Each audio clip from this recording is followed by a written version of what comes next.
So this is our family, and the oldest one is Henrik. He's 11 years. He's in the green shirt. Whoa.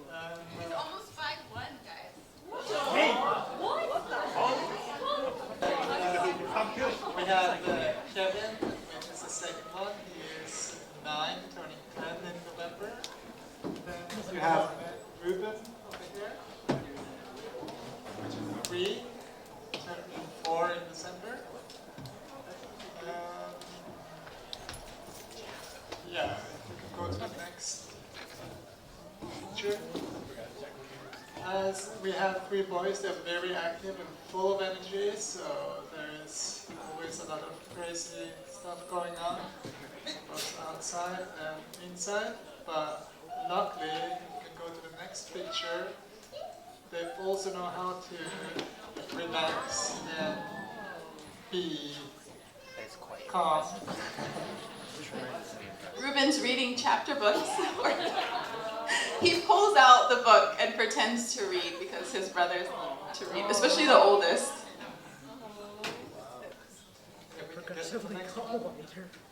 And yeah, there's some activities that I really enjoy to do with the kids. Cooking and going out and hikes in the mountain. It's not always they're just as happy about it, but yeah. We can go to the next one. Here we have Yeah, I'm more of a city person, so we go out and I think I bribed them to go on a walk to get ice cream while we got on the walk. And I'm really into Legos, especially with Kevin, my second son. Any Lego fan? I really love houses, like interior design and like small space solutions with Legos. Like, how can I make the tiniest bathroom? Anyway, I've got a crazy amount of pictures on my phone if you're interested. But that's a big hobby. It's a fun way to connect. yeah, we also like to do things as a couple, going out on trips by ourselves, taking care of our relationship, and also together with other couples. This was one of our kind of bigger dream trips, going into the Grand Canyon and down into it rather than just on the edge. Yeah, boys. We also like to take the boys on family trips out in nature so that we can really experience God and the beauty of nature. If you go to the next picture. Yeah. So the topic today, it's on heavenly masculinity and femininity. And as you know, we have 3 boys, 3 sons. Woo! And yeah. And when I had a glimpse, I really love being a boy mom. But when I, that activity we had you do, this glimpse of your future in life, I always imagined having daughters. I just thought, or at least a daughter, maybe, 2 boys, 2 girls, I think that was what I thought. And so, especially when we heard that we were going to have a 3rd boy, Ruben, that's actually how we came up with his name, because the name Ruben means behold a son. And that was actually the fastest name we agreed on. It's not easy coming up with names. Yeah, we're talking about Ruben. But I think one of the things, in the process when I was pregnant with Ruben, I was really thinking back, on, okay, so what are the things that I was wishing I could do with a daughter that, why I wanted to have a daughter. And thinking okay, are those things that I can do with our sons? And so if you'll go to the next picture, one of them was mommy and me outfits. I wanted to get matching dresses and things like that. And I was like, okay, well, with I can do that. I have actually a lot of blue and green, and I love pink too, but a lot of these clothes and things. And I remember telling one of my friends, so if you see on the left, one of my friends found this really cute shirt that has a heart with a puzzle piece missing, and then Ruben's shirt had the puzzle piece. So cute, right? Aww. So she my friends helped me with I told them what I was trying to find more cute, matching outfits that were more gender neutral.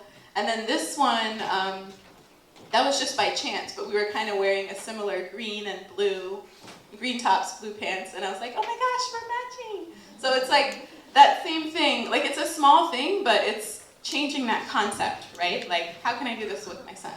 And next picture, toys. I had saved some of my favorite toys. Anybody Polly Pockets? I'm feeling a little, okay. And then like Dollhouse, the Calico Critters, and it's actually really fun. I mean, Ruben, as you can tell, he's really into the Hot Wheels, and you can fit Polly Pockets in some of those Hot Wheels, so it works. So we play. It's very fun. And also the Dollhouse and toys. I think that's like clay that I made. So anyway, just a lot of having 3 boys, and particularly we think a lot about this, like concepts of masculinity, femininity, gender roles.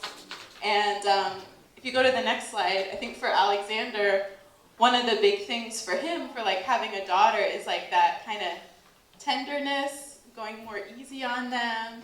With sons, there's sometimes this feeling of like, you're raising men, you know, like, and so it's like, how can you channel that tenderness, you know, toward, and so that's some of the, you know, fun, I think if you're decorating cookies, or I don't know, craft here. Yeah, and then of course video games, that's a huge thing. They love the video games. They get really into it. So anyway, there's a lot of stuff that we've learned and we want to share about. This kind of inspired this theme of, yes, looking at masculinity and femininity as complementary qualities designed by God. And one thing that is really big, we saw a picture of it, is cooking in our house. I do not cook. I rarely cook. He does all of the cooking.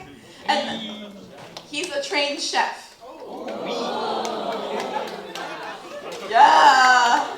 But also it's amazing how much, because he does that, that's what our sons know. They're naturally interested in cooking.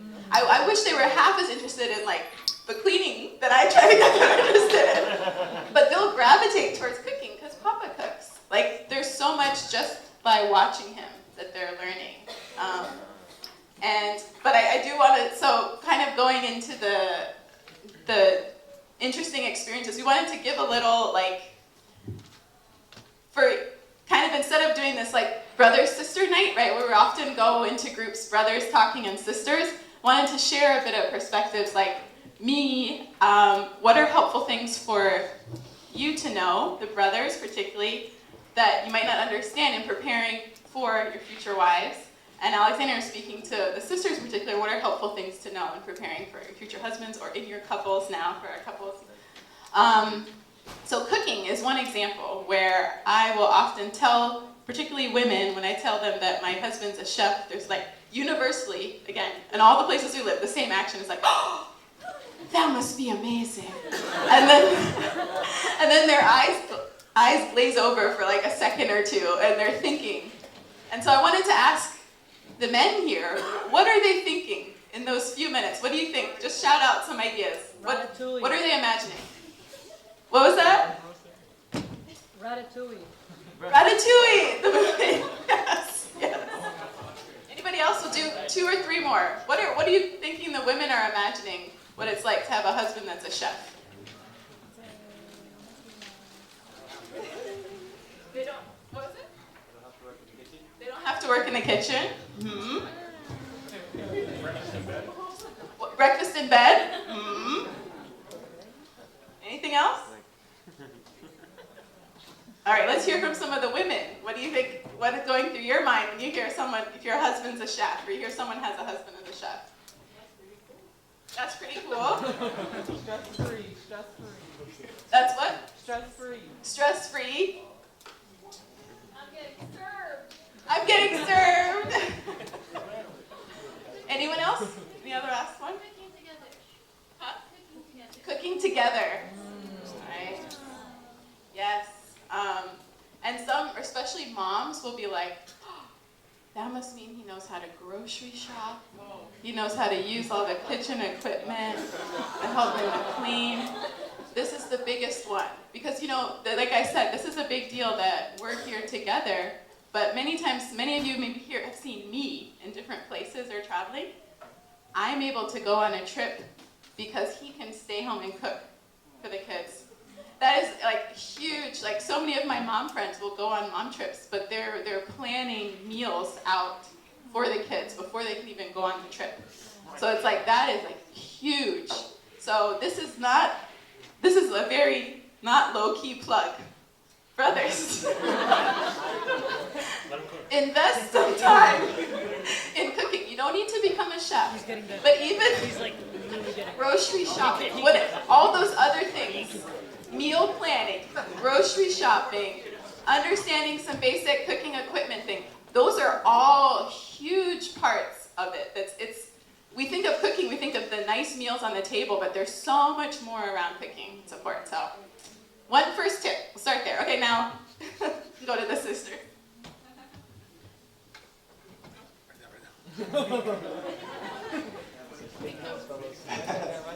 So, yeah, in the sense of communication, we are very different, men and women.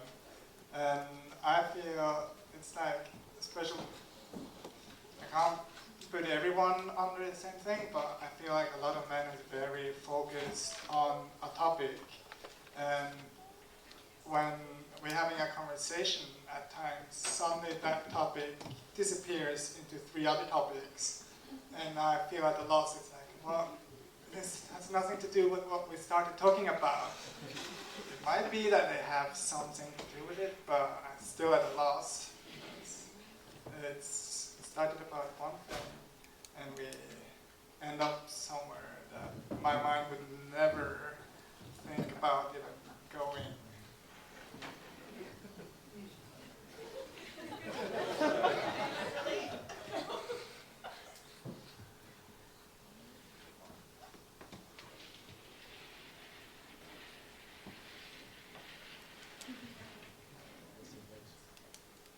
So it's one of the things that I've been learning from that is like I was learning through the years, but I'll kind of be like, okay, I kind of took a tangent there, but like going back to this or like just explaining a little bit what's in my brain.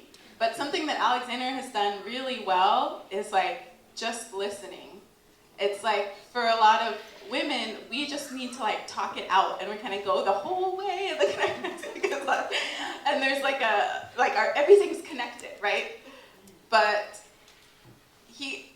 it's like the kind of idea of like, okay, well, do we want to solve this thing? It's not always that we have to solve it. A lot of times we figure it out by talking, but he's just able to listen and kind of, okay, now we're talking about this, and now we're talking about that, and it really does help, and I appreciate that a lot because I've heard that from other women saying that that's the challenge sometimes, where they just want to talk, and their husband's like, but let's solve it, right? And they feel they need to solve it.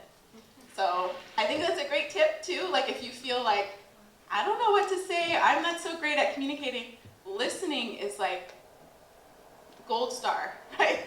Both ways, learning to listen. I think in a society we don't do that enough. So that's really helped. On the topic of like going a little deeper into this of like how our brains are really different, I wanted to share one example, especially being with all my husband and then 3 boys. I think this was like maybe 2 years ago. We had these bath toys, like rubber duckies in these bright colors, and somehow they'd ended up on the bathroom sink. And they usually go in a tub in the bathtub. And so I was like, that's such an obvious thing, right? These toys, they just go, someone's gonna put them back in the bathtub. And I'm like, I'm not gonna do it. Somebody else will, right? And I went for like almost 3 days. Every time I went to wash my hands, those rubber duckies were still there. And I was like, oh. And finally on the 3rd day, I brought it up to the family. I was like, has anyone noticed something that needs to be cleaned in the bathroom? And everybody, Alexander, Henrik, Kevin, were all like, what? And then Kevin ran to the bathroom, like, what are you talking about? And I was like, on the sink, the rubber duckies. And later I was talking with a few women about that story, and I was laughing at it, and they were saying that there's something different in our brains a little bit, this idea of like, and it's going to what Alexander was saying of how when we talk, sometimes we're going all over the place, but this sensing, like seeing kind of all these things at once versus seeing one thing. And one of the wives, she was saying, yeah, I remember I showed my husband, like I asked him, we were looking at the desk, and I was like, what do you see? And he said, a desk. And she's like, well, what I see is that book needs to go in the bookshelf, that cup needs to go in the kitchen, those papers need to be sorted, right? So it's like, it's the desk, but it's all this other stuff at the desk.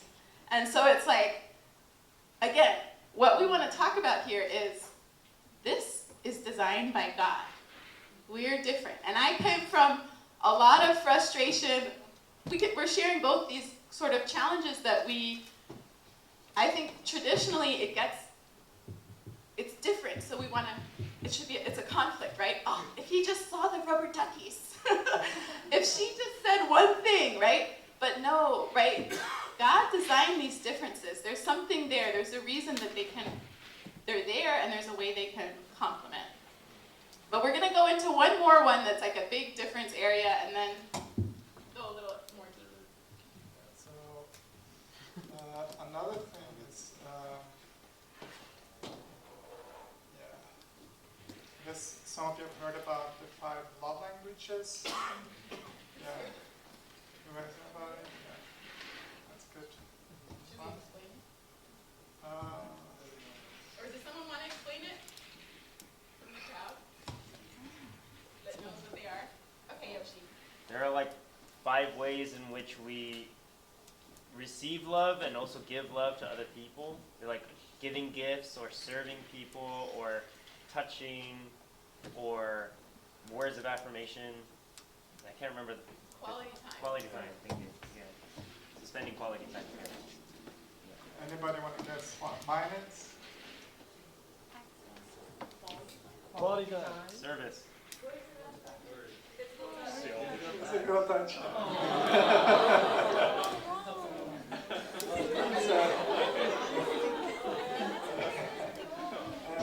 I think it might come from that I grew up in a family of 9. And in a very small house, and it's like very hard to even pass each other when going in the hallways and meeting each other. So we had this little ritual where we were hugging each other and turning around to get to go to the other side of the house. And yeah, it's really, yeah, at least for me, it's a big thing of who I am and stuff like that. But I also think for men, when it comes to like really most intimate physical relationship between a husband and wife, for men it starts way quicker than it does for women. And that has something I need to think about, because I know it's way more other things that needs to be done for us to come to on the same level of being ready to becoming very intimate physically. So like, again, tying back to these other things, right? If we're describing a lot of these differences of women's minds and men's mind. Men's mind, it's very easy to focus on one thing, right? Time together, physical touch, whatever, focusing on that. For women, it's really hard to feel relaxed if the house is like looming with dirty dishes and laundry, right? The mind is like all those things. It's like, I'm looking at you and then I see all this. And then I'm looking at you and then, it's like understanding how this mind works. Those are ways that, okay, I need to be able to focus on Alexander, right? But also his awareness, what helps? What can he do to help me do that, right? My brain and mind. And so a lot of our learning has been just talking about it, right? Because when you first get together, it's really hard. you just think the way you think. And we're all, again, we're speaking about general things, but we've got our own family cultures and personalities, right? And then you have to learn about this whole new person and the way they think, and especially when it's so different, right? It's like, why would you do that, right? But the thing that's been so empowering, and this is really recent for me, is like really looking at like, okay, no, God designed this to be different. Not to get upset and use it as a point of like, no, Alexander is a man. He's different than me. What can I learn from him? What can I learn about masculinity, Heavenly Father, God's vision of masculinity from him, right? And vice versa. You want to add anything? I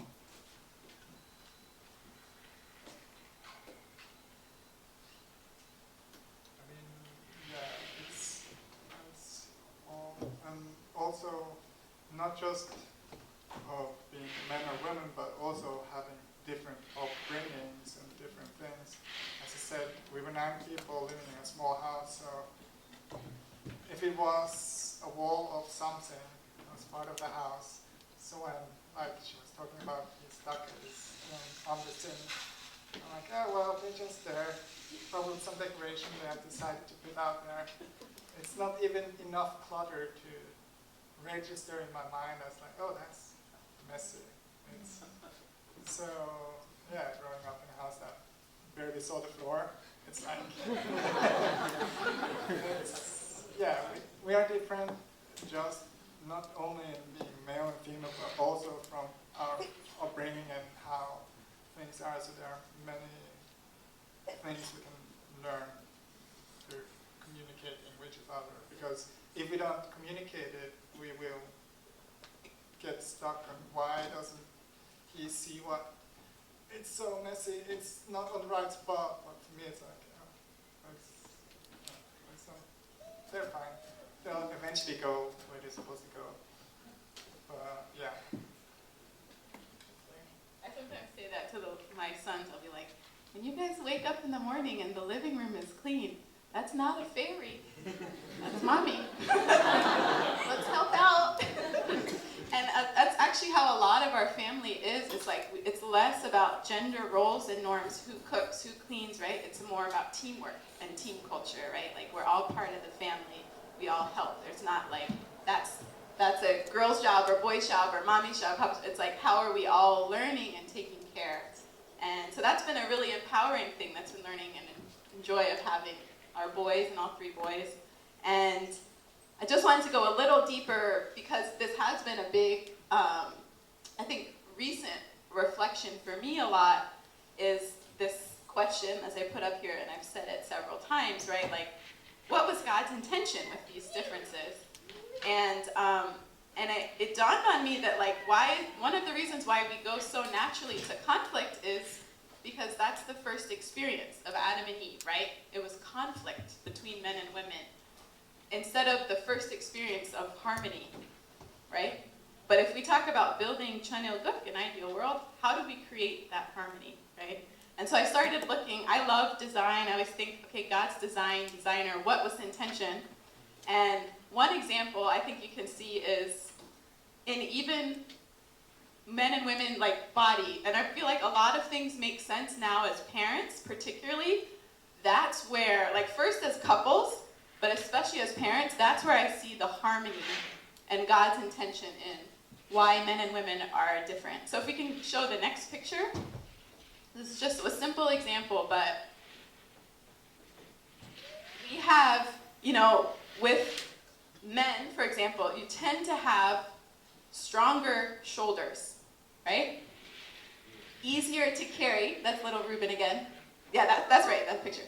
Easier to carry. He can carry tiny Reuben, but also bigger, like older kids on his shoulders. Me, sometimes the kids will pretend and play, and I'm like, no, it really hurts. It's hard to do. But on my hips, and wider hips, right, I can carry them all day. Man, I could hold one baby and do so many things with one arm. I even learned how to put on my earrings one-handed while holding a baby, right? But it's like, it's such a simple thing, but if you think about, like, oh,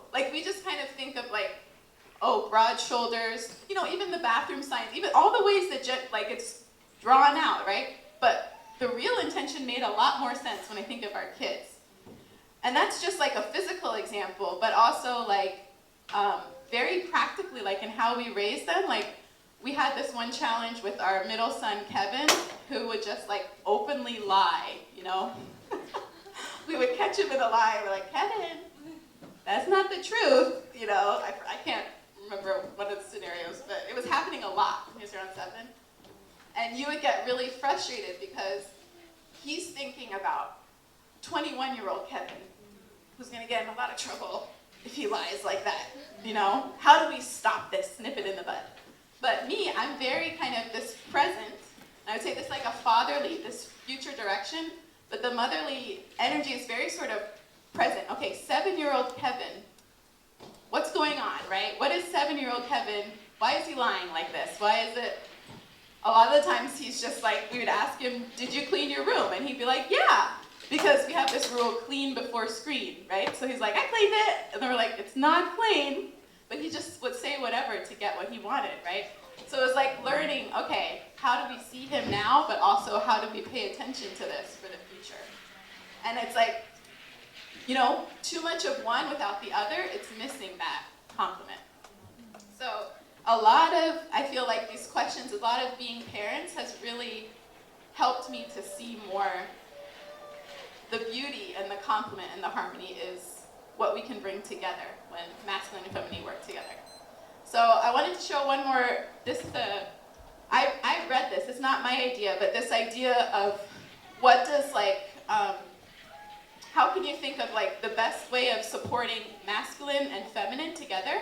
And the idea, this picture on the left, the one where you see the riverbed, so it's got like the rocks and the rocks on the side, that's like masculinity where it's able to hold sturdy with a direction.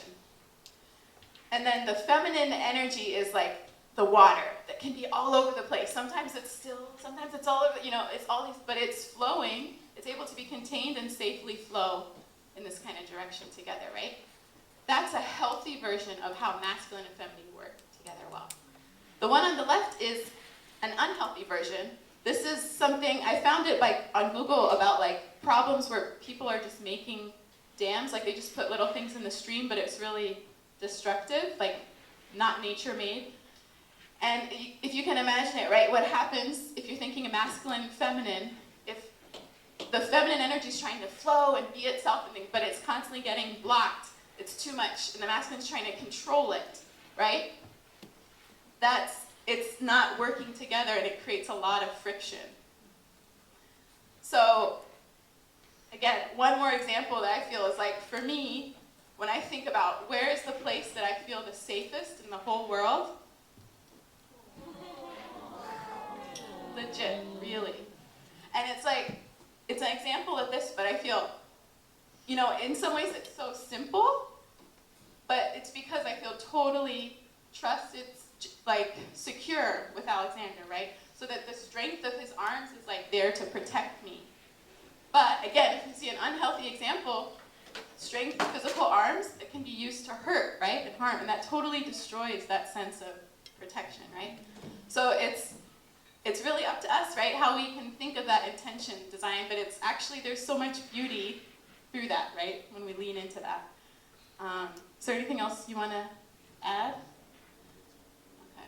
Well, we're just going to end with this quote from True Mother, because I feel like it just is right on point. God's vision. Naturally then, a man and a woman are not born to exist in a relationship of hostility or opposition, where they covet or attempt to mimic the characteristics and qualities of the other. There is no need for that, because men and women belong to each other.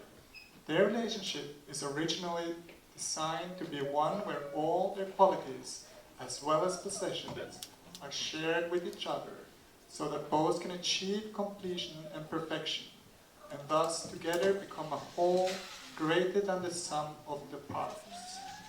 True Mother. Thank you, guys.